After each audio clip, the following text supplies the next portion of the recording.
तो आइए हम लोग करेंगे अब क्वेश्चन नंबर 15 को। 15 में क्या लिखा हुआ है?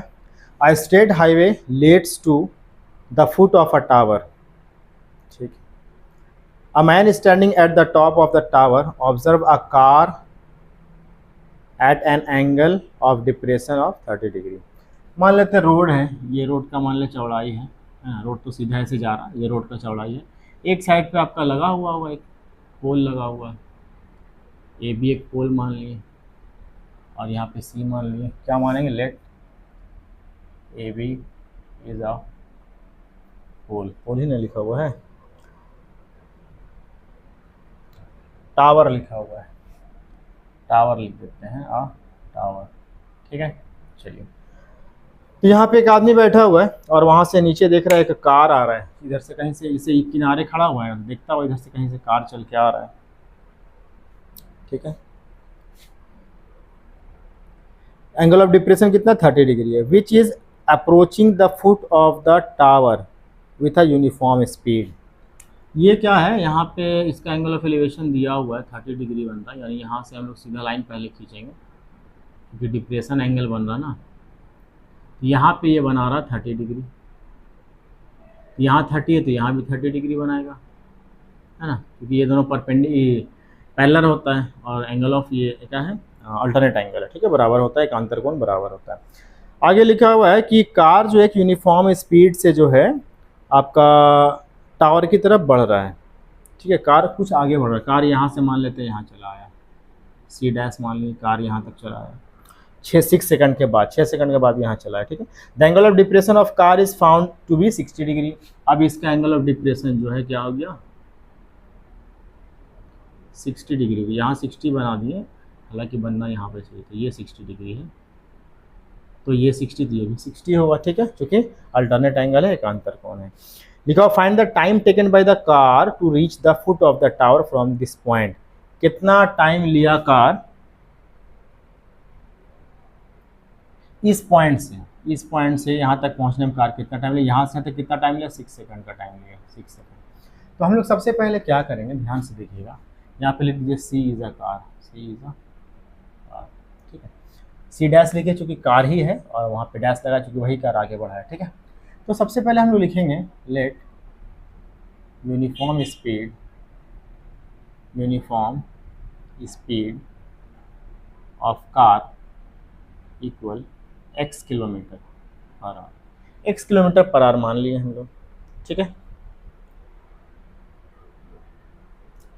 ठीक है, या मीटर पर सेकंड मान लेते हैं, अच्छा रहेगा, है ना, मीटर पर सेकंड मान लेते। चलिए, अब क्या होगा? अब बात आता है कि ये 6 सेकंड के बाद यहाँ से यहाँ तक चला गया है। ठीक है, और फिर यहाँ से यहाँ तक जाएगा, कितना टाइम लगेगा? तो एक बात बताइए, सबसे पहले डिस्टेंस इक्वल टू क्या होता है? डिस्टेंस इक्वल टू होता है टाइम इंटू स्पीड, या स्पीड इंटू टाइम। तो टाइम 6 सेकंड का लग रहा है, इंटू स्पीड हमारा x है, तो कितना डिस्टेंस कवर हो चुका? 6x का डिस्टेंस कवर हो चुका है। अब मेरा बच रहा कितना? इतना मेरा हमारा बच रहा। तो हम लोग मानेंगे कि यहाँ से यहाँ तक पहुँचने में t टाइम लग रहा है, t सेकंड लग रहा है। क्या मान लीजिए? t सेकंड लग रहा है। यहाँ पे लिखेंगे कि let time taken by car, time taken by car to reach the foot of the tower from this point, to reach the foot of the tower।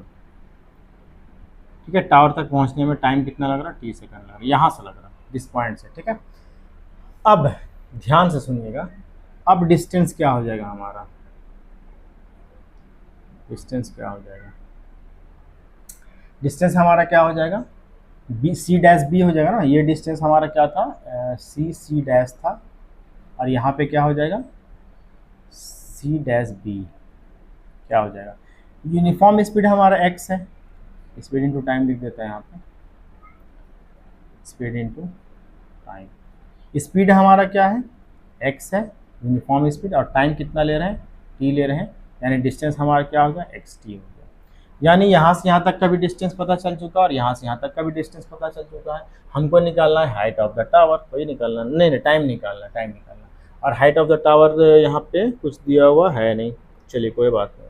तो हम लोग कैसे निकालेंगे, सबसे पहले क्या करेंगे, लिखेंगे इन ट्रायंगल, छोटा वाला ले लेते हैं A B C dash, A B C dash, A B C dash के ले लिए।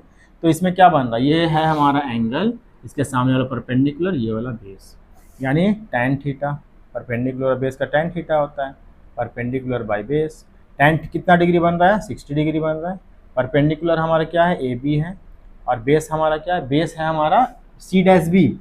तो सी डैश बी कितना लाए, एक्स टी, यानी सी डैश बी पहले लिख देते हैं, ठीक है। अब क्या करेंगे, अब यहाँ पे क्या करेंगे, 60 डिग्री का वैल्यू क्या होता है, √3 होता है। ए बी पता नहीं है और सी डैश पी पता है, सी डैश बी पता है, एक्स टी है, एक्स टी।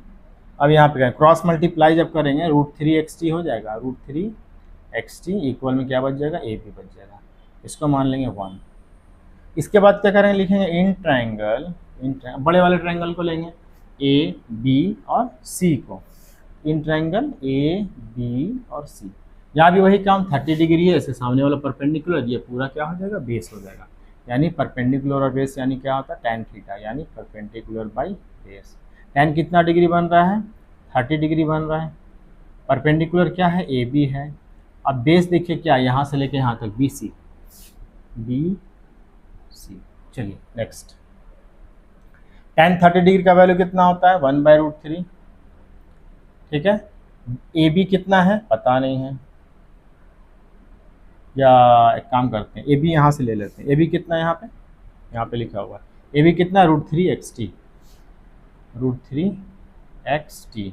और बाई में आ जाइए, बी सी, बी सी देखिए निकाले हैं कहीं पे, ये बी सी है पूरा, बी सी को क्या लिख सकते हैं, C C dash, C C dash plus C dash B. यहाँ से यहाँ तक को लिख सकते हैं सी सी डैश और सी डैश बी। अब देखिए ध्यान से, 1/√3 इक्वल √3 एक्स टी बाई में सी सी डैश कितना है, 6x plus C dash B कितना है, एक्स टी। अब क्या करेंगे, क्रॉस मल्टीप्लाई करेंगे, √3 को पहले इससे 6x प्लस एक्स टी को यहाँ से 1 से करेंगे तो 6x प्लस एक्स टी आएगा, इक्वल √3 को √3 से करेंगे 3 आएगा, और एक्स टी का एक्स टी लिखा देगा, लिख दिए। अब यहाँ क्या करें, x दोनों में कॉमन है, x कॉमन ले लीजिए, क्या बचा, 6 प्लस टी, x है ना दोनों में, कॉमन लिए, यहाँ बचा 6 है, यहाँ बचा t, इक्वल में यहाँ क्या हो गया, 3xt। अब क्या करेंगे, 6 प्लस टी इक्वल 3xt।